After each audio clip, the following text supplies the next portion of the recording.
Dipecat PSSI, Patrick Kluivert ucapkan terima kasih pada Indonesia.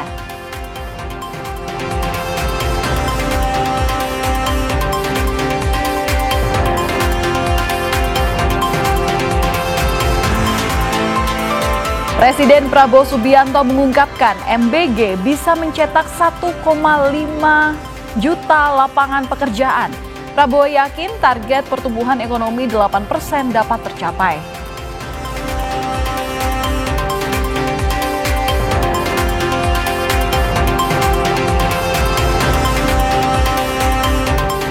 Usai ditangkap karena mengedarkan narkoba di Rutan Salemba, pesinetron sekaligus terpidana kasus narkoba Amar Zoni dipindahkan ke Nusa Kambangan.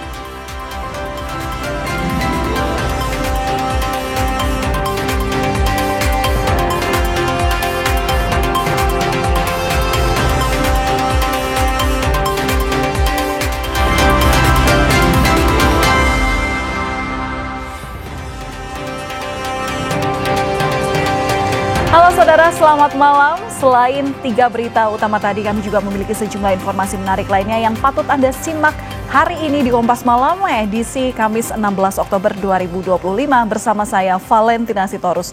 Langsung saja kita ke informasi yang pertama. Saudara, artis Nikita Mirzani kembali menjalani sidang atas kasus pemerasan Dr. Reza Gladys dan tindak pidana pencucian uang di Pengadilan Negeri Jakarta Selatan. Sidang ini beragendakan pembacaan pledoi atau nota pembelaan. Nikita menyebut dirinya akan membacakan pledoi yang telah dibuatnya sendiri. Ia juga mengaku berpenampilan berbeda dari biasanya karena kritikan yang pernah dilayangkan padanya. Dalam persidangan ini, Nikita melalui kuasa hukumnya menolak dakwaan dan tuntutan jaksa penuntut umum karena dianggapnya tidak sesuai dengan fakta. Pada persidangan sebelumnya, artis Nikita Mirzani ini dituntut jaksa penuntut umum dengan hukuman 11 tahun penjara. Siapa nih Kak Niki? Konfliknya gimana nih? Baca ini gimana? Konfliknya apa nih hari ini? Hari ini aku jadi putri Fir'aun ya. Karena kemarin aku dibilang tidak sopan, maka hari ini aku berikan kesopanan. Kak Niki bilang pledoi seperti apa? Pledoi udah bikin sendiri, nanti denger aja. Kita ke informasi olahraga. Saudara, Patrick Kluivert merespons pemecatan dirinya dari pelatih Timnas Indonesia. Kluivert mengaku kecewa karena gagal ke Piala Dunia 2026 dan mengucapkan terima kasih kepada Indonesia. Pemecatan dilakukan PSSI terhadap Kluivert usai gagal membawa Timnas lolos ke Piala Dunia 2026.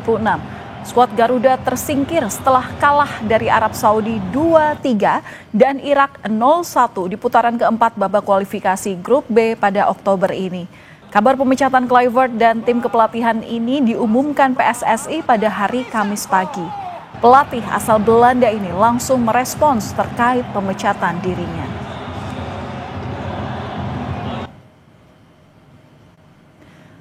Melalui unggahan di Instagram pribadinya, Kluivert bilang, meskipun saya sangat kecewa dan menyesal karena tidak lolos ke Piala Dunia, saya akan selalu bangga dengan apa yang telah kita bangun bersama.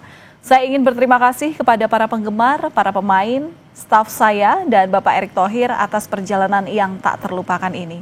Terima kasih Indonesia.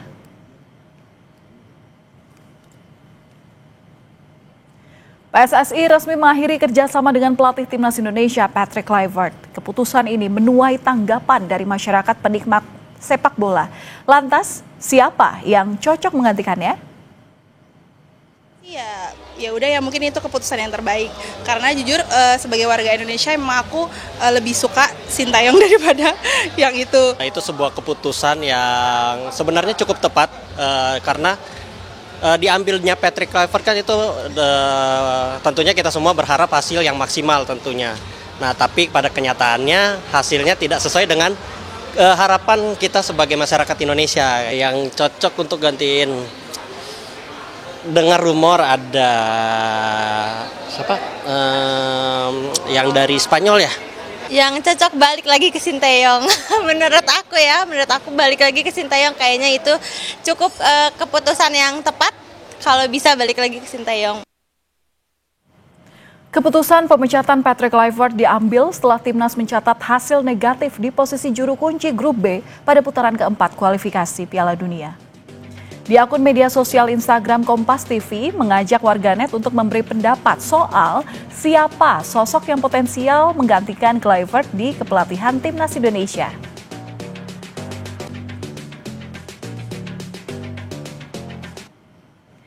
Salah satu netizen @marbun8esra2017 menyampaikan pelatih yang dinilai pantas adalah the special one Jose Mourinho. Rupanya masih banyak yang menginginkan pelatih STY kembali seperti yang ditulis oleh akun Arage Hidayat. STY lah mantan terindah.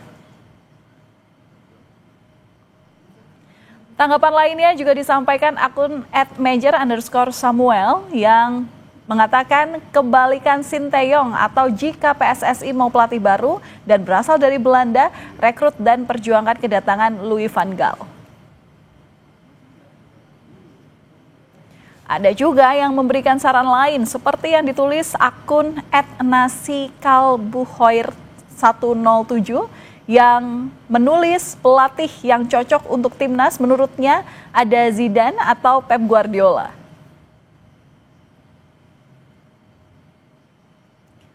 Patrick Kluivert resmi ditunjuk menukangi timnas Indonesia pada awal Januari 2025. Selama 10 bulan membesut timnas, dari 8 pertandingan ex-legenda Barcelona ini meraih 3 kemenangan, sekali imbang dan 4 kekalahan. 2 kekalahan diantaranya memupus langkah Garuda untuk bisa maju ke Piala Dunia 2026. Dari 8 pertandingan itu, timnas mencetak 11 gol dan 15 kali kebobolan. Nggak ada respon apa-apa sih, cuman ya udah lihat dan tahu aja gitu. Dan ya saya bilang, saya kan bercanda. Coaching kayaknya harus balik deh, soalnya banyak masyarakat Indonesia menginginkan gitu. Terus ya coaching bilang, saya juga bercanda kan, coaching setengah bercanda. Coaching saya coba buatkan posisi buat coachnya gitu. Saya kan bercanda, saya bukan siapa-siapa juga, dan nggak mungkin dong saya buatkan posisi apa-apa gitu buat coaching. Tapi saya bercanda begitu, coaching juga bilang ya udah coba aja buat gitu. Pelatih timnas Indonesia kangen apa nggak tahu, tetapi dia kangen Indonesia itu udah pasti bang. Nama Sinteyong disorot usai pemecatan Patrick Kluivert. Bahkan supporter timnas di King Abdullah Jeddah sempat meneriakan nama STY setelah timnas kalah atas Irak. Banyak pendukung timnas yang masih menginginkan STY kembali ke tanah air. Analis sepak bola Iksan Mahar bilang untuk mencari pelatih baru saat ini paling realistis di bulan Maret 2026. Iksan menilai PSSI harus mencari pelatih yang paham persaingan di Asia. Yang paling realistisnya untuk mencari pelatih baru dengan masa tenggat waktu sekarang paling mungkin yaitu di bulan Maret nanti pergantian. Beberapa nama tadi kita sebutkan juga, ada Jesus Navas, ada Bernardo Tavares juga bisa jadi peluang. Tapi saya juga menyoroti kita butuh pelatih yang benar-benar sudah paham persaingan di Asia. Agenda penting timnas dalam waktu dekat sudah menanti Piala AFF di 2026 dan Piala Asia di 2027.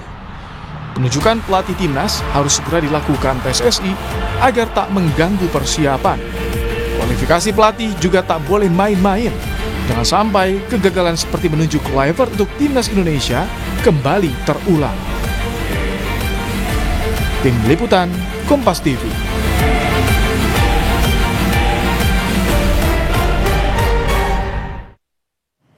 Lantas sosok seperti apa yang cocok menangani timnas Indonesia sepeninggalan Kluivert? Kita bahas bersama dengan analis sepak bola Muhammad Kusnaini. Selamat malam bungkus, salam olahraga. Jaya Valen. Jaya. Nah sekarang ini kan banyak muncul nama yang disuarakan, tapi sosok bagaimana sebenarnya yang pas untuk menangani timnas dengan materi pemain yang ada saat ini? Ya, jadi pertama-tama menurut saya satu hal yang kita pelajari betul dari apa yang dialami oleh Patrick Kluivert dan timnas, yaitu soal kepanikan. Kita kemarin ketika memilih Patrick Kluivert mengganti Sinteyong, menurut saya itu adalah bentuk kepanikan karena kita khawatir tidak lolos ke Piala Dunia. Ternyata diganti Kluivert pun ternyata tidak lolos. Jadi kepanikan itu mahal sekali harganya, dan ini menurut saya harus jadi pelajaran dalam pemilihan pelatih timnas ke depannya. kita tidak dalam posisi terburu-buru sekarang karena kita masih cukup lama untuk bertarung lagi di kualifikasi Piala Dunia berikutnya. Piala Asia pun masih lama. Jadi kita harus belajar betul. Jangan ada unsur kepanikan dalam menentukan siapa pelatih baru tim nasional.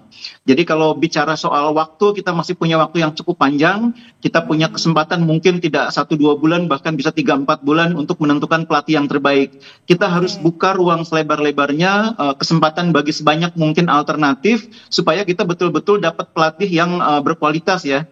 Jadi kalau soal pelatih tim nasional itu kan sebetulnya berbeda dengan pelatih klub ya. Pelatih tim nasional itu waktu pertemuannya dengan pemain sangat sebentar, sehingga kita butuh orang yang punya pengalaman, punya rekam jejak yang bagus, punya kualitas tentunya, dan punya pemahaman tentang di mana dia akan bersaing, akan bertarung di kompetisi seperti apa. Nah ini saya pikir nanti harus menjadi catatan ke depan. Kita tidak dikejar oleh waktu ini. Ya, Bungkus, biasanya profilingnya seperti apa dan idealnya berapa lama sih dalam memprofiling calon pelatih? Jadi yang penting itu paham dulu kita apa event yang akan diikuti, apa target yang akan dikejar. Seperti yang saya bilang tadi, targetnya sekarang ini harus kita merekrut pelatih yang siap untuk membawa tim ini melangkah ke Piala Dunia. Karena kita sudah di posisi yang cukup dekat di kualifikasi terakhir ya, sudah tinggal 2 pertandingan sebelum ke Piala Dunia, tapi ternyata masih gagal. Nah ini yang harus menjadi benchmark ya, ini standarnya kita udah sampai di situ. Jangan mulai lagi dari nol. Kita harus punya pelatih yang bisa meningkatkan yang sudah begitu dekat itu menjadi betul-betul lolos ke Piala Dunia. Makanya kita harus lebih hati-hati dalam memilih. Cuma dalam ini harus dipahami juga gini. Jadi kita punya kebutuhan, tapi kita juga punya kemampuan.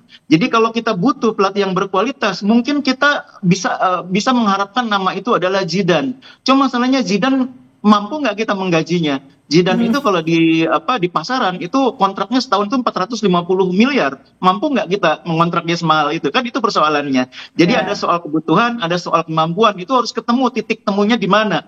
Nah karena itu saya pikir yang paling realistis saat ini kita mungkin mencari pelatih-pelatih yang mungkin latar belakangnya itu kalaupun berasal dari Eropa, tapi bukan yang high profile seperti Zidane. Pelatih-pelatih yang mungkin mau berkarir di Asia, mau menghadapi situasi sulit di Asia. Yaitu mungkin pelatih-pelatih yang ada di Liga 1, seperti Rickering, Tavares, Boyan Hodak. Atau pelatih yang memang kultur sepak bolanya memang dari Asia.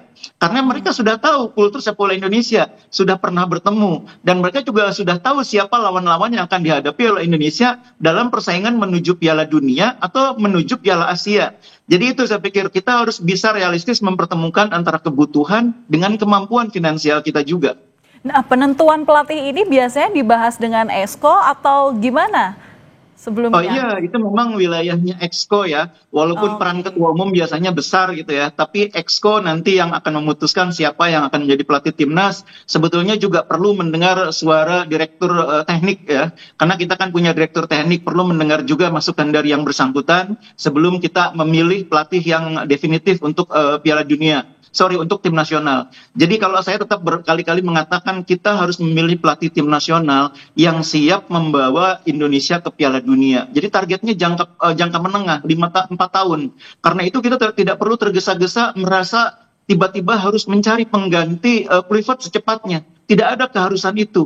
Kita justru punya kelonggaran waktu. Tapi kalau untuk kalender Piala Asia ini gimana, Bung? Kan masih cukup lama kualifikasinya, kita masih punya waktu, termasuk untuk Piala Dunia apalagi lebih lama lagi. Jadi kita tidak perlu tergesa-gesa, sekali lagi, lakukan evaluasi secara menyeluruh, apa yang menjadi penyebab kita gagal, lalu kita tetapkan target kita berikutnya apa, Piala Dunia tentunya, Piala Asia sebagai sasaran antara, kemudian kita buka kesempatan pelatih yang punya minat untuk menjadi pelatih timnas. Dan itu tidak hanya pelatih yang berasal dari Asia, dari Eropa pun nggak apa-apa, termasuk dari Amerika Latin. Kita pilih yang alternatif terbaik, kita dengar konsepnya, kita dengar gagasannya, proyeknya seperti apa, bagaimana cara dia nanti mensinergikan jadwal timnas dengan klub, bagaimana dia cara memanfaatkan potensi pemain lokal, kita harus dengar semua konsepnya. Yang terbaik itulah yang kita pilih. Tidak peduli apakah itu dari Asia, apakah itu dari Belanda, apakah dari Jerman, tidak peduli apakah itu Sintayong, apakah itu Tavares, atau itu Boyan Hodak, siapapun.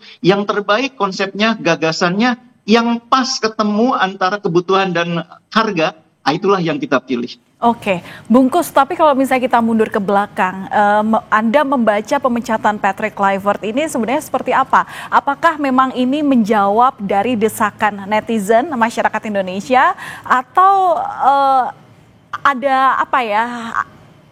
Ada dari bahasan Exco yang mana kita tahu bahwa sebenarnya di Exco ini masih ada yang ingin Kluivert untuk memimpin timnas, ada juga yang mungkin memang ada desus untuk minta diganti gitu.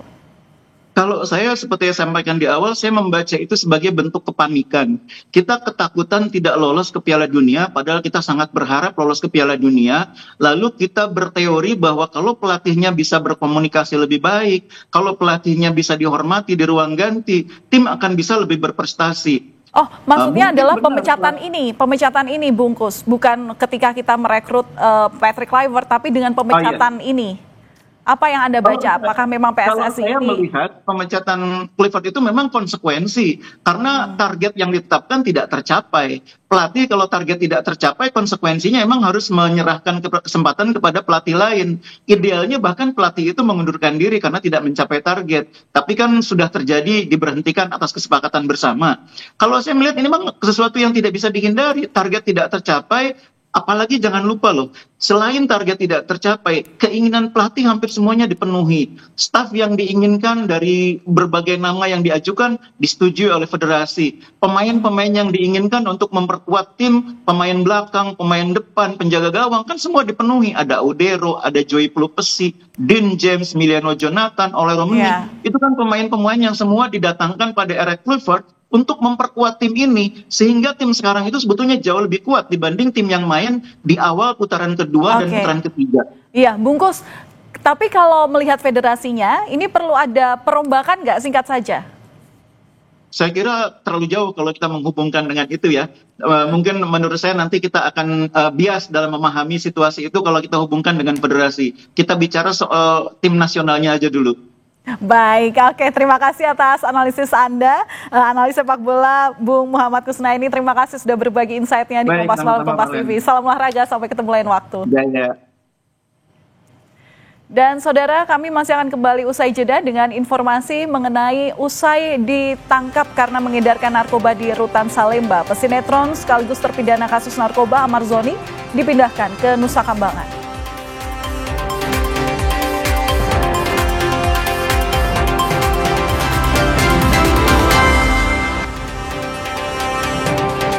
Saudara, penggerebekan bandar narkoba di Desa Sungai Sidang, Kabupaten Mesuji, Lampung berujung ricuh.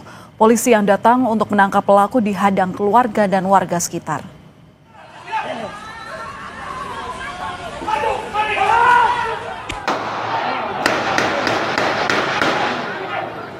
Sejumlah warga dan keluarga terduga bandar narkoba yang tidak terima adanya penangkapan berusaha menyerang petugas dan memblokade jalan dengan menggunakan kayu.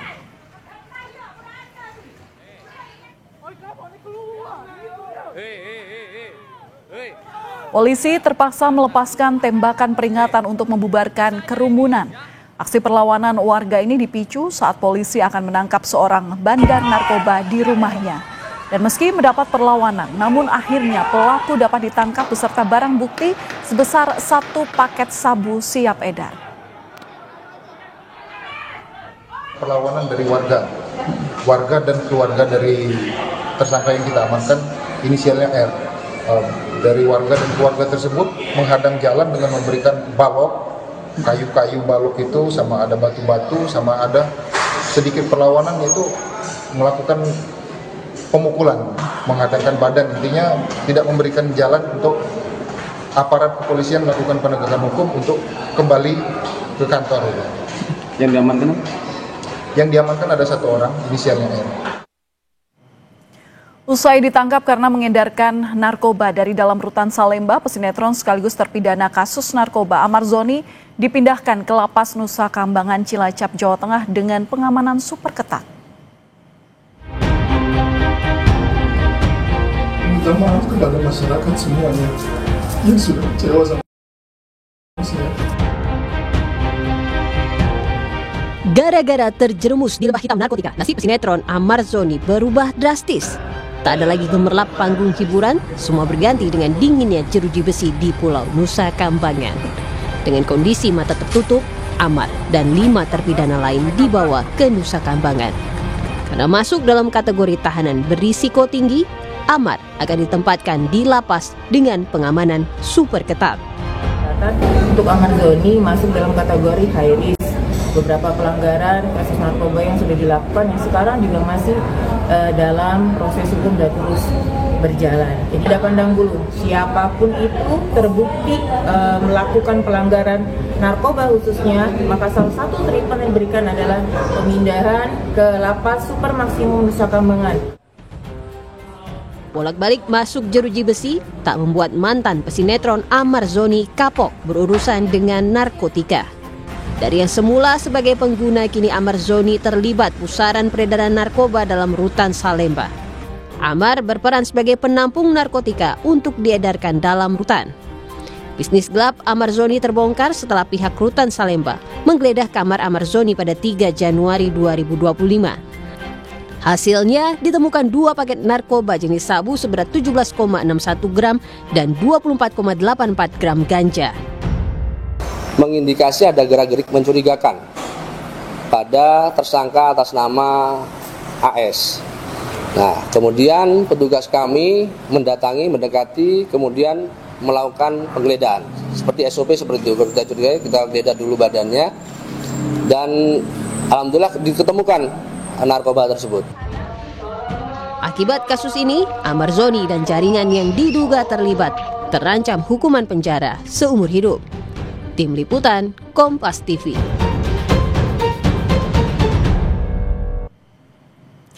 Keributan antar pengunjung terjadi di sebuah kafe di kawasan Cengkareng, Jakarta Barat. 3 pengunjung terluka akibat dianiaya. Saudara, aksi penganiayaan sekelompok pemuda terhadap 3 pengunjung kafe yang berada di kawasan Cengkareng, Jakarta Barat terekam kamera pemantau atau CCTV. Penganiayaan ini diduga akibat salah paham lantaran lampu flash handphone salah satu korban menyala. Kini polisi tengah melakukan pengejaran terhadap pelaku.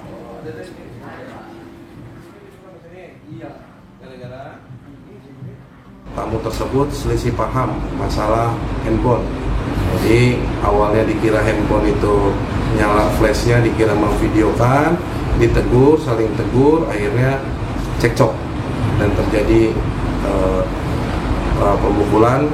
Pelaku sementara masih dalam penyelidikan. Unit Reskrim Polres Cengkareng akan mengidentifikasi pelaku melalui CCTV dan dari keterangan saksi, dan akan kita segera lakukan tindak lanjut. Polisi memeriksa 3 saksi terkait kasus tewasnya terapis di kawasan Pejaten, Jakarta Selatan. Pemeriksaan digelar untuk mendalami cara dari perekrutan ini. Ketiga saksi yang diperiksa berasal dari pihak rekrutmen, manajemen operasional tempat spa, serta dari Dinas Kependudukan dan Catatan Sipil Indramayu, tempat asal korban. Pemeriksaan ini dimulai sejak pukul 1 siang. Dan pemeriksaan ini dilakukan untuk mendalami proses rekrutmen, di mana mengenai mekanisme pekerjaan hingga standar operasional di tempat kerja korban. Polisi rencananya juga akan memanggil sejumlah saksi lain termasuk pihak yang diduga melakukan pelatihan terhadap korban. Hari ini terkonfirmasi 3 saksi kami yang kita undang dari rekrutmennya, kemudian yang membawa di atas manajer ini yang membawahi PT Delta ini, kemudian dari Dukcapil Indramayu juga hari ini terkonfirmasi hadir, dan saat ini masih kita lakukan pendalaman dan pemeriksaan. Kita dalami adalah pertama proses perekrutannya, kemudian cara-caranya, kemudian yang ingin kita ketahui adalah bagaimana SOP ataupun bagaimana pekerjaan di sana seperti apa.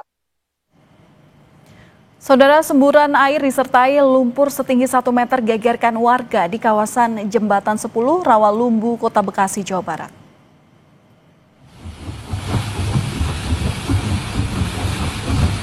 Semburan lumpur setinggi hampir 1 meter dengan tekanan gas sempat membuat panik warga sekitar. Semburan air disertai lumpur ini disebabkan oleh benturan alat berat saat normalisasi sungai yang mengenai pipa gas alam yang tertanam di bawah tanah jembatan. Saat ini kebocoran pipa sudah diperbaiki meski sempat membuat distribusi gas alam ke konsumen terhenti dan mengganggu aktivitas. Sejauh ini alhamdulillah penanganan kita cukup baik dan cepat karena memang ini kan berhubungan dengan gas, jadi kita nggak bisa menurunkan waktu. Begitu kejadian kita langsung kita kendalanya di air, begitu kita keruk airnya masuk lagi, membutuhkan banyak orang. Sebuah kapal yang membawa BBM terbakar di perairan Banda Neira, Kabupaten Maluku Tengah. Seluruh penumpang berhasil dievakuasi dengan selamat. Kebakaran ini bermula saat kapal mengalami kandas dan kebocoran. Para ABK melakukan proses pembuangan air dari dalam kapal dengan menggunakan pompa. Diketahui kapal tersebut mengangkut 8 ABK dari Masohi menuju Banda Neira dengan membawa muatan BBM. Beruntung seluruh ABK dapat dievakuasi dengan selamat menuju Pulau Banda dan Pulau Hatta. Seharusnya dia di sini kalau dia lompat. Informasi usai jeda, Saudara Presiden Prabowo Subianto mengungkapkan MBG bisa mencetak 1,5 juta lapangan pekerjaan. Prabowo yakin target pertumbuhan ekonomi 8% ini dapat tercapai.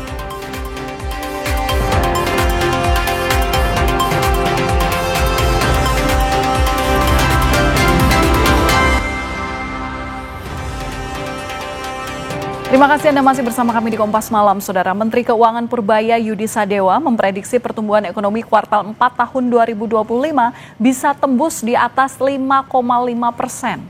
Menteri Keuangan Purbaya menegaskan pihaknya akan mendorong sedikit demi sedikit pertumbuhan ekonomi. Purbaya berharap dengan perbaikan iklim investasi, ekonomi bisa terus tumbuh.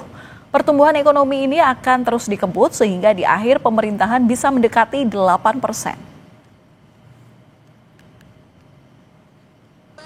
Untuk yang 8%, ini kan salah satu dari kampanye pertumbuhan 8% untuk arah ke sana gimana?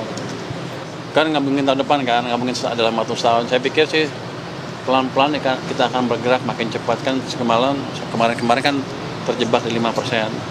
Kita coba akhir bulan bisa nggak di atas 5,5. Nanti tahun depan kita coba dorong ke arah 6% atau mendekati 6 atau lebih 6 lebih sedikit. Tahun depannya lagi dengan perbaikan iklim investasi dan lain-lain harusnya bisa lebih cepat lagi. Mungkin 2 tahun ke depan bisa antara 6 sampai 6,5. Tahun berikutnya lagi baru kita kebut. Akhir pemerintahnya bisa ke arah mendekati. Presiden Prabowo Subianto mengungkapkan program makan bergizi gratis atau MBG bisa mencetak 1,5 juta lapangan pekerjaan. Prabowo yakin target pertumbuhan ekonomi 8% ini dapat tercapai salah satunya berkat MBG. Prabowo bilang MBG mendorong terbentuknya rantai pasok baru antara petani, peternak, nelayan, dan pelaku usaha kecil di sekitar lokasi produksi MBG. I think 8% is very achievable. It's very achievable. As I mentioned to you, for instance, even with this free meal program, we are creating directly 1.5 million jobs. Directly. And each, there's 30,000 kitchens times 50 people working in the kitchen. 2 or 3 shifts, so 50 people times 30,000, that's 1.5 million. Presiden Prabowo Subianto juga menyinggung soal kasus keracunan MBG di hadapan para CEO global.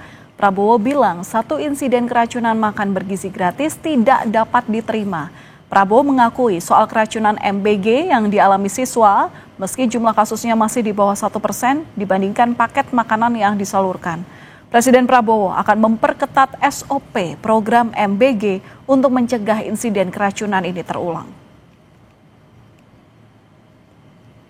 I think we had food poisoning, but when we counted the number of meals we gave out, the number of food poisonings, I think the statistic is as low as 0.0007,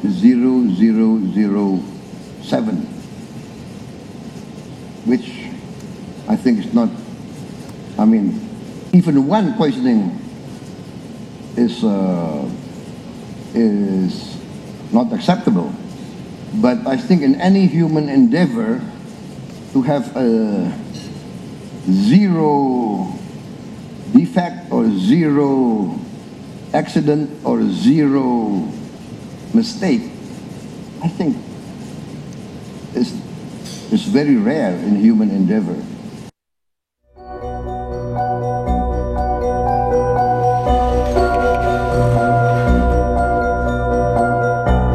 Lebih dari 1.000 orang jadi korban keracunan makanan bergizi gratis atau MBG di Kabupaten Bandung Barat dalam 1 bulan terakhir. Dari 107 satuan pelayanan pemenuhan gizi atau SPPG di daerah tersebut belum memiliki sertifikat layak higienis sanitasi. Imbas dari keracunan, pemerintah Kabupaten Bandung Barat akhirnya menutup sejumlah SPPG penyandang yang diduga menyebabkan keracunan sejumlah siswa. Badan Gizi Nasional menargetkan SPPG harus memiliki sertifikat layak higienis sanitasi dalam kurun waktu 1 bulan. BGN mengajak pemerintah daerah untuk memfasilitasi SPPG dalam memperoleh SLHS. Ya, sertifikasi akan dilakukan secepatnya ya untuk yang sudah beroperasi itu dalam waktu sebulan SLHS-nya sudah selesai. Sekarang untuk SPPG yang baru akan bisa operasional kalau SLHS-nya sudah selesai. Jadi beda ya, yang sudah ada akan kita percepat dengan standar yang tetap sama. Nah, untuk yang baru-baru setelah lolos verifikasi oleh Badan Gizi baru boleh operasional kalau sudah memiliki SLHS. Di Sukabumi, Jawa Barat, dapur SPPG di bawah naungan Yayasan Sedia Sukses melayani permintaan menu dari penerima menu MBG untuk menarik antusias anak-anak menyantap menu MBG. Ada yang meminta susu dan juga menu daging sebagai menu santapan mereka. Kita selalu ikutin sih permintaan dari adik-adik karena biar adik-adiknya tuh dari awal udah sama MBG itu suka dulu gitu loh sama makanan MBG itu dari awal. Mungkin nggak cuma bergizi tapi mereka juga melihat dari antusiasnya kepada makanannya. Tak ayal setiap menu yang disajikan mendapat respon positif dari anak-anak penerima MBG. Mereka menikmati setiap menu yang disajikan setiap harinya. Ada daging, ada sayur, ada tahu, terus ada nasi, sama juga jeruk. Seneng nggak Destia dapat makan gratis ini? Di Makassar, Sulawesi Selatan, sejumlah kepala sekolah di Kecamatan Manggala diajak untuk berkeliling dapur SPPG Manggala Bangjala 3. Mereka melihat secara langsung proses penyajian dan standar kebersihan dari dapur MBG tersebut. Para kepala sekolah juga diajak untuk mencicipi 10 menu yang berbeda yang nantinya akan disajikan kepada siswa. Pertama, kita sudah melihat seluruh area-area yang sangat vital dalam pengolahan MBG. Ya, semua kesimpulannya terpenuhi. Ya, standar SOP pelayanan gizi untuk anak kita insya Allah. Hingga saat ini total seluruh SPPG yang beroperasi di Indonesia sebanyak 11.592. Hingga awal Oktober baru 198 SPPG yang mengantongi sertifikat layak higienis sanitasi. Pemerintah harus memperketat mitra penyedia makanan dan mengebut sertifikat SPPG untuk menghindari kasus keracunan kembali terjadi. Tim Liputan Kompas TV. Saudara Presiden Prabowo Subianto mengizinkan warga negara asing untuk bisa memimpin badan usaha milik negara. Hal ini dipertegas Prabowo dengan mengubah regulasi yang memperbolehkan ekspatriat menjadi pimpinan di BUMN. Dalam dialog bersama Chairman Forbes di Jakarta pada Rabu kemarin, Prabowo mengaku telah menginstruksikan manajemen BPI Danantara untuk menjalankan bisnisnya dengan standar internasional, termasuk mencari talenta terbaik yang berasal dari luar negeri. Selain itu, Prabowo juga menginstruksikan pimpinan Danantara untuk merasionalisasi jumlah BUMN. Ia ingin memangkas jumlah BUMN dari sekitar 1.000 menjadi hanya 200-an BUMN. Dengan pemangkasan itu diharapkan bisa meningkatkan pendapatan BUMN Indonesia. I've given direction to the chairman of the Danantara to rationalize everything, cut down from the 1,000 state-owned enterprise maybe to more rational figure, maybe 200 or 230, 240, and then run them with international standards. And I've changed the regulations. Now expatriates, non-Indonesians can be leading our SOEs.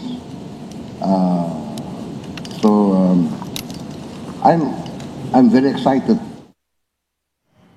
Kita ke sorotan lain, Saudara. Orang tua siswa SMA Negeri 1 Cimarga, Kabupaten Lebak, Banten memastikan bakal mencabut laporan kepolisian terkait anaknya yang ditampar oleh kepala sekolah.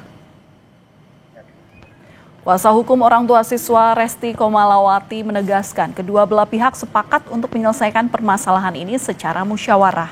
Resti bilang dalam surat perjanjian, kepala sekolah mengakui dan menyesali perbuatannya serta berjanji tidak akan mengulangi perbuatan tersebut di masa mendatang. Orang tua murid juga menyadari anaknya telah melanggar peraturan di sekolah. Pertama, dari pihak kedua, tanpa adanya paksaan dari pihak manapun, sepakat untuk saling memaafkan satu sama lain dan menyelesaikan permasalahan ini dengan cara musyawarah.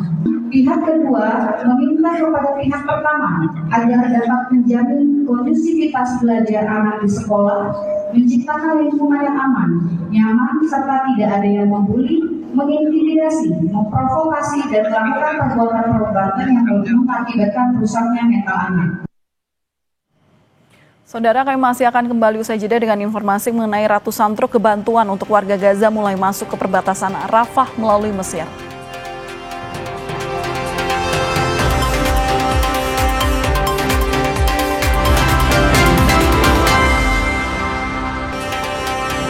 Saudara, puluhan truk berisi bantuan kemanusiaan untuk warga Gaza mulai memasuki perbatasan Rafah dari Mesir pada Kamis waktu setempat. Sebanyak 350 truk kebantuan untuk warga Gaza melintas dari Mesir via Rafah.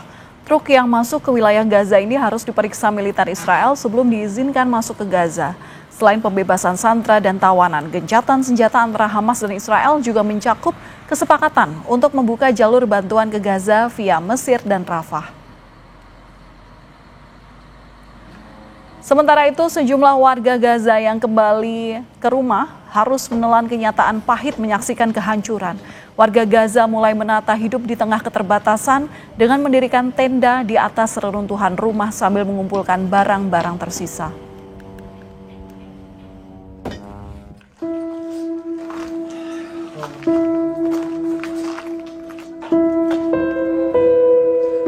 Momentum gencatan senjata membuka peluang bagi lembaga kemanusiaan untuk kembali menyalurkan bantuan kepada warga Gaza. Program Pangan Dunia mulai meningkatkan operasinya, menyalurkan bantuan pangan bagi mereka yang paling rentan. 137 truk bermuatan 1.554 ton bantuan pangan dikirim ke Gaza sejak gencatan senjata dimulai 11 Oktober lalu. Dalam 3 bulan pertama, World Food Program akan memberikan bantuan pangan kepada 1,6 juta orang berupa roti, tepung terigu, dan paket pangan keluarga. Meski pengiriman bantuan sempat terhenti selama 2 hari, Rabu 15 Oktober kemarin, iring-iringan 400 truk bantuan kemanusiaan Gaza melewati perlintasan Rafah antara Mesir dan Gaza, membawa pasokan makanan dan kebutuhan medis.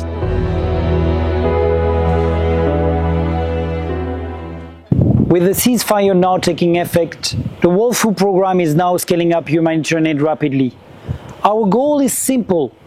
We need to flood Gaza with food and as quickly as possible. Hopefully, we will get in a lot more trucks every single day, transporting food parcels with flour and nutrition supplies. As the leading UN agencies in logistics, the World Food Program will also support the entire humanitarian community so they can also deliver the assistance Gaza so desperately needs. Organisasi-organisasi kemanusiaan lainnya juga memprioritaskan pemindahan truk bantuan yang telah lama menunggu di perbatasan Gaza dan pembukaan kembali gudang mereka. Selain bantuan kemanusiaan, warga juga membutuhkan bantuan untuk membangun kembali rumah-rumah yang hancur akibat serangan Israel. Badan Pembangunan Perserikatan Bangsa-Bangsa memprediksi butuh sekitar 70 miliar dolar untuk membangun kembali Gaza. Diharapkan bantuan yang masuk ke Gaza segera mengakhiri derita warga yang selama ini mengalami kelaparan.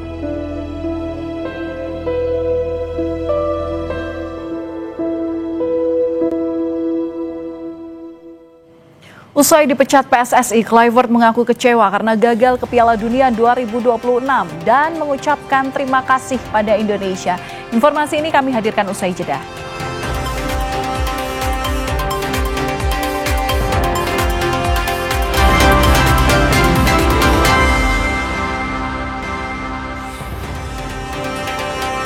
Saudara, Patrick Kluivert merespons pemecatan dirinya dari pelatih Timnas Indonesia. Kluivert mengaku kecewa karena gagal ke Piala Dunia 2026 dan mengucapkan terima kasih pada Indonesia.